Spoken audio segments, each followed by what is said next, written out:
யாருன்னே தெரியாத நபருக்காக ஒட்டுமொத்த இந்தியாவுமே கண் கலங்குச்சு. அதுதான் இந்தியாவிலே நடந்த மிக கொடூரமான ஜாலியன் வாலாபாக் படுகொலை. இதை பற்றின உண்மையான செய்தி தான் பார்க்க போகிறோம்.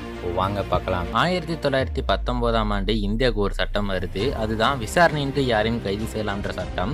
இந்த சட்டத்தோட பேர் ரவுலட் சட்டம். இது தொடர்ந்து இதை இந்தியாவில் அமல்படுத்தக்கூடாதுன்னு சத்யபால் சாஹிபுதீன் கிச்சுலு அப்படின்றவங்க வழக்கு தொடர்றாங்க. இந்த வழக்கை ஆங்கில அரசு கொஞ்சம் கூட மதிக்கவே இல்லை.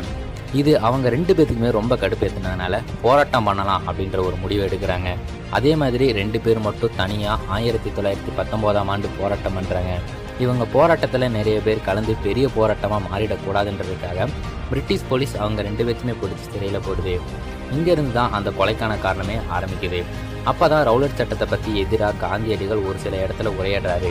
அதை பார்த்த அமிர்தசரஸில் இருக்கிற மக்கள் நமக்காக போராடின அந்த 2 பேர்த்தையும் நாம தான் வெளியே கொண்டு வரணும் அப்படின்ட்டு அமிர்தசரஸில் இருக்கிற ஜாலியன்